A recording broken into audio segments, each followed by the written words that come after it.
दूसरी चीज में ये है तो इसको किसी प्रकार से उठा के कहीं पे बेच दिया गया होता कभी तो आज सोनम बाहर नहीं आती, और बेचने की कोशिश की गई होती कभी तो व्यक्ति कोई बेचने के लिए उठाने के लिए कोशिश करता कभी है तो उसको मारता कुटता जरूर है, क्योंकि लड़की उठाने के पहले उठाने के बाद दोनों को बीच में जो है किसी प्रकार का कोई भी मुजरिम बिना मारे लड़की को या लड़के को बिना मारे हाथ नहीं लगाता है, मार कूट के उसको घर से लेके जाएगा बाकायदा या कैसे उठा के ले जाएगा, ये हमारा मानना है। इसमें सोनम के शरीर पे कहीं पे दाग नहीं दिखे गए हमको।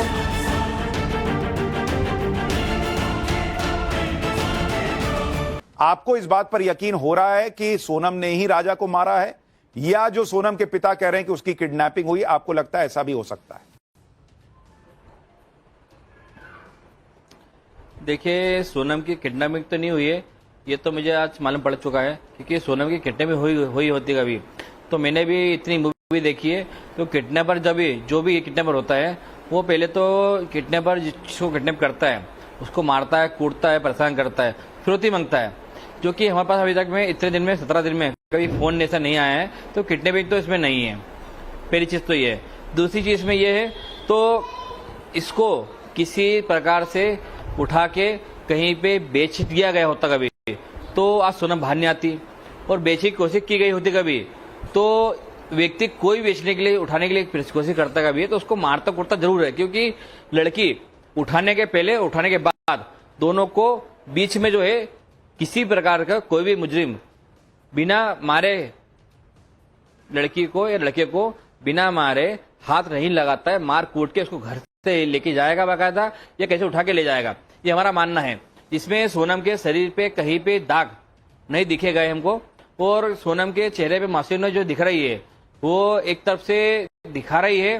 तो सोनम जो है इस चीज को, इस केस को गुमराह कर रही है, कह रही है तो मैं जो हूँ मेरे को यहाँ पे छोड़ के गए हैं और मैं अपनी सुध बुध छोड़ के, विपिन जी ध्यान नहीं है। विपिन जी, आप कह रहे हैं कि सोनम किडनैप तो नहीं हुई थी, आप इसको मानते हो कि उसको कोई खरोच कोई चोट नहीं है, लेकिन अभी जब हम ये खबर देख रहे हैं, मैं जानता हूं आप लोगों के लिए बहुत मुश्किल समय है, लेकिन मतलब आपका भी जो, हम तो राजा को जानते नहीं थे, आपका तो भाई था, आपकी मां का बेटा था, मतलब कलेजा फट जा रहा है सुनकर कि कोई हनीमून पर जाए, राजा इतना खुश दिख रहा है शादी के वीडियोस में, और फिर उसको पता चले कि किसी ने मतलब पीछे से रॉड मारी, आगे से रॉड मारी, बहुत बुरी तरीके से मारा है, और उसने देखा होगा कि भाई मेरी पत्नी ही ये सब करवा रही, उसको मरते मरते ये सब दिखा होगा, सुन के कलेजा फट जा रहा है ये सब। उसको रॉड नहीं मारी गई, उसको तलवार मारी गई है। पहली चीज तो ये है, जो गुवाहाटी का जो हथियार होता है, गुवाहाटी असम का जो हथियार है, उस हथियार को नया खरीदा गया है, उस प्रकार से उसको उसके सिर पे पीछे से मारा गया है। मैं स्वयं सोनम के पति राजा रघुवंशी को निकालते हुए, जब राजा रघुवंशी का शव ऊपर आया था उस टाइम पे मैंने जब उसको देखा था, मैं देखने वाला हूं, मैंने किस प्रकार से अपनी हिम्मत को बंद करते हुए देखा गया तो राजा का जो शव था उस टाइम पे राजा का सिर पीछे से फटा हुआ था, जिसको मैंने आज तक अपने परिवार के थ्रू कहीं भी जांच नहीं किया गया। और उसका जो पूरा चेहरा जो है, पूरा चेहरा एक कंकाल था, इसमें पूरे चेहरे पे कंकाल होने का राजा का चेहरा मुंह का फटा रह गया था, करीब जिसे अपन किसी को पीछे मारते तो पूरा मुंह फट जाता ना, उस प्रकार से उसका पूरा मुंह फटा हुआ था। उसके मुंह में पूरे अंदर कीड़े लग चुके थे, दिमक, इतने दिमक कीड़े लग चुके थे। जिस प्रकार से मैंने अपने भाई को देखा है, इसमें सोनम को जो है, सोनम इसमें इन्वॉल्व पूरी तरीके से है कभी तो सोनम को भी मैं चाहता हूं मेघालय सरकार के थ्रू, तो इसमें जितनी हमारी हेल्प उनने ढूंढने में करी है सोनम को और राजा को ढूंढने में करी है, उसी प्रकार से सोनम को फांसी देने में भी हमारी हेल्प कीजिए। विपिन जी, क्या सोनम जो जितने दिन आपके घर में रही, आपको लगा था कि ये इस तरह की लड़की है, उसके अफेयर की कोई बात, क्या वो शादी से खुश थी? भाई राजा तो हर वीडियो में खुश दिख रहा है, सोनम आपको शादी से खुश लगती थी? आप लोगों को कभी कुछ खटकता था? देखिए, देखिए क्या था, शादी के 11 तारीख की शादी थी और 12 को सोनम आई थी सुबह और 13 को जेठ का महीना लग गया था। तो मैंने सोनम का जो है चेहरा देख नहीं पाया अभी तक, कहीं पे भी चेहरा नहीं देखने के कारण मुझे मालूम नहीं पड़ा तो सोनम खुश है कि दुखी है। दूसरी चीज, राजा ने मुझे इसके बारे में कभी मुझे जाया नहीं कहा गया तो भैया मुझे कुछ तकलीफ है, कुछ दुख है। हाँ, राजा ने 14 तारीख के दिन सोनम के परिवार में शादी थी तो सोनम को बुलाया गया था। उस दिन भी राजा को चिल्लाया था मैंने राजा शादी को 2 दिन हुए हैं और तू अपने परिवार छोड़ते हुए तो सोनम के परिवार में शादी में क्यों जा रहा है बता पहले। क्योंकि एक जमाई की एक इज्जत होती है, मान सम्मान होता है, जो कि राजा ने उस टाइम पे सोनम के चक्कर में सब माफ कर दिया। बोले भैया नहीं, सोनम की इच्छा है तो शादी में जाना जरूरी है, मैं जा रहा हूँ, मैं इसलिए तू चले जा रहा है। मगर मान सम्मान एक अलग होता है। एक जेठ हम थे तो हम सोनम के सामने कभी नहीं आए, तो उसका पति है और तू जो है उनका जमाई है, तू उठ के अगले दिन ही कभी सोनम के कहने में शादी में जा रहा कभी है तो मतलब अपने परिवार क्या बोलेगा। यानी ऐसा लगता है कि कम ही समय में लेकिन राजा को सोनम से बहुत प्यार हो गया था। हाँ, सोनम को तो प्यार नहीं था, ये चीज तो कंफर्म हो चुकी है। राजा को उससे प्यार हो गया था, राजा उसकी हर बात मान रहा था और हर बात में मांगते मानते जो हमने राजा को बचपन में बड़ा करा है, गोद में खिलाया है, उसके बाद भी राजा हमारी बात काटते हुए सोनम की हर बात मानने लगा था, इसमें कोई संदेह नहीं है। उसके बाद जब राजा को 14 तारीख की शादी में गया था वो, तो शादी में जब राजा को उसने कहा था शादी में चलो, राजा शादी में गया बाकायदा। शादी में जाने के बाद में जब राजा को छोड़ते हुए सोनम अकेली छट चुकी थी तो राजा को गुस्सा आया, मैं शादी में तेरे कहने पाया हूँ और शादी में तू मुझे मिल नहीं रही है, कभी है मेरे साथ नहीं खड़ी है। तो मेरे जो बड़े पापा के लड़के रितु रघुवंशी, वो उस टाइम शादी में उज्जैन में वहीं पे मौजूद थे। तो भैया को राजा ने कहा भैया मैं आज तो शादी में आ गया हूँ, आज के बाद कभी जिंदगी में इसके साथ में शादी में नहीं आऊंगा। उस टाइम राजा को कुछ संदेह लगा था तो भैया ने उसको चिल्लाया, बोले बेटा देख शादी नहीं हुई है, ऐसी बातें नहीं करते, ये जीवन है, अपने को जीना पड़ेगा और अपने को इससे झूठना पड़ेगा। बोले इतना बोल के भैया ने खुद समझा दिया। इसके बाद मामला खत्म हो गया है। उसके बाद में 14 तारीख के बाद में 2 दिन बाद सोनम की विदाई करी गई वगैरह। सोनम यहाँ से उसके घर चले गई। घर जाने के बाद में इन लोगों की प्लानिंग आगे क्या चली फोन पर ये लोग जानते थे, इसका हमको कोई नॉलेज नहीं था। उसके बाद में जब 18 तारीख को इन लोगों ने प्लानिंग करी थी जाने की वहां पे अपने आसाम, उसके पहले राजा की मन था भैया मैं आसाम के बदले मैं चाहता हूँ तो मैं चले जाऊँ वहां पे कश्मीर। तो अपने राजा क्या कश्मीर तो जाएगा, बाकी कश्मीर में क्या अभी दंगे भाई चल रही है तो इसके लिए तो कश्मीर मत जाए। बिल्कुल, देखिए यहाँ पर फिलहाल जब मौजूद है श्वेता, हम तो राजा की जो माता जी हैं वो यहाँ पर हैं और स्थिति देखिए बिल्कुल वैसी ही है जिस दिन से इनको ये खबर मिली है।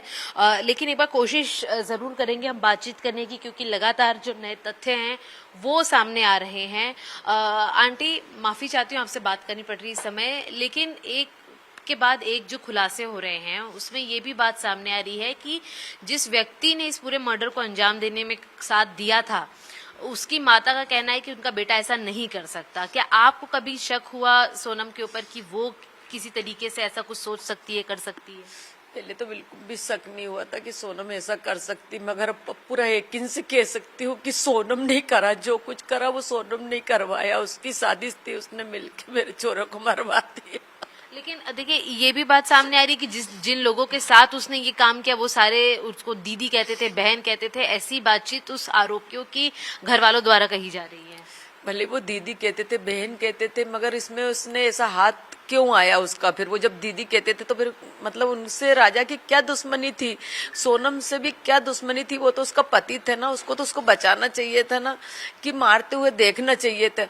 मेरा सवाल यही उठ रहा कि सोनम मारते हुए कैसे देख सकती, तो फिर उसने देखा क्यों? इसमें किसकी शादी से भी सोनम की नहीं है? वो दीदी कहते थे, बहन कहते थे, तो बहन क्यों मरवाएगी फिर? के नो कुछ कारण से मरवाया होगा ना उसने भी। आप लोगों के साथ किसी व्यवहार में शादी के पहले या जितने दिन भी आपके साथ वो रही, 9-10 दिन, किसी तरीके का कोई बदलाव आप लोगों ने महसूस किया बातचीत से कि शादी में शायद इंटरेस्टेड ना हो, परिवार पसंद ना हो, लड़का ना पसंद हो? ऐसा तो उसने अपन को कुछ दिखाया नहीं है कि क्या उसको पसंद है क्या नहीं है। बस एक बार है ना राजा ने मूवी देखने का बोला था तो उसने मना कह दिया था, उसकी माँ ने भी मना कह दिया था कि हमारे यहाँ थोड़ी सख्ती है बोले कि तो हम नहीं भेज सकते अकेला। हो सके उस दिन अकेला भेज देते तो उसके मन में क्या थी वो बता देती।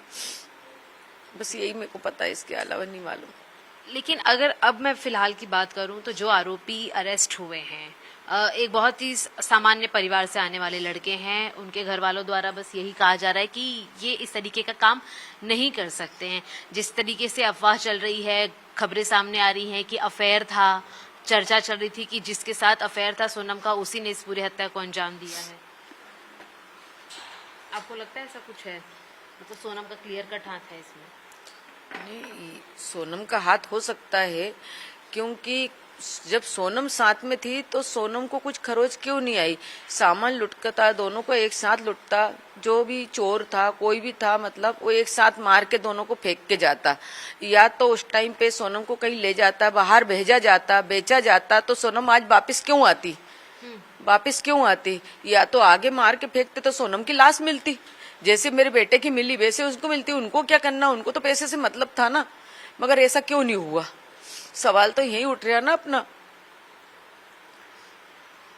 आखिरी बातचीत कब हुई थी आपकी सोनम के साथ या राजा के साथ? 23 तारीख को हुई थी, सोनम और राजा दोनों के साथ 23 तारीख को हुई थी।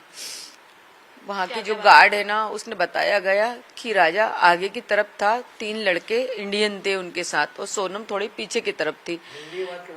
तो वो है ना हिंदी में अपनी बात कर रहे थे, अपने इंडियन बच्चे थे। तो एक ऐसा हुआ कि जैसे मैंने पहले सोनम से बात करी ना तो मैंने बोला कि राजा कहाँ है, तो बोले मम्मी भी थोड़ी देर से बात कराती हूँ, हम चढ़ाई कर रहे हैं। तो मैंने कि तुम्हारी सांस बहुत फूल रही, तो उन्होंने यही बोला था कि हाँ मम्मी बहुत थक गए, इतना उसने बोला था। तो मैंने कि कुछ खाने पीने का मिल रहा है, नहीं मिल रहा है। तो बोलती हैं कि है ना अभी तो कॉफी मिली थी मगर बहुत गंदी कॉफी थी तो मैंने तो फेंक दिया। ये तो मेरे से बहुत देर से बोल रहे हैं कि कुछ खा लो, ये खा लो, वो खा लो, कुछ पी लो, मगर मैंने तो वो कॉफी भी नहीं पी। और आपके बेटे से कब आखिरी बात हुई थी, क्या बात हुई? वो भी 23 तारीख को हुई थी। जब उससे बात हुई थी ना उसके बाद में मतलब 10 मिनट 15 मिनट बाद हुई थी। पहले सोनम से हुई थी फिर उससे हुई थी। तो उससे मैंने पूछा था बेटा कुछ खा लो, तो बोलते कि मम्मी केले खा रहा हूँ। तो मैंने कि तुम किस तरफ हो, तो बोले ऊपर की तरफ हो। तो मैंने कि ऊपर क्या करने आए, तो मैंने कि नीचे क्या काय के लिए गए थे तुम लोग, तो बोले नीचे मम्मी झरना देखने के लिए गए थे। तो मैंने कि तुम लोग नीचे की तरफ रुके थे, तो बोले हाँ रात भर हम नीचे रुके थे, अभी कहाँ हो, बोले हम ऊपर आ गए हैं। तो मैंने कि फिर बोले बस अब यहाँ से निकलेंगे, बोले हम थोड़ी देर से। मैंने कि घर आने की प्लानिंग कब है, तो बोलते कि है ना बस 2 दिन में घर भी आ जाएंगे, बोले कि इतना उसने बोला था।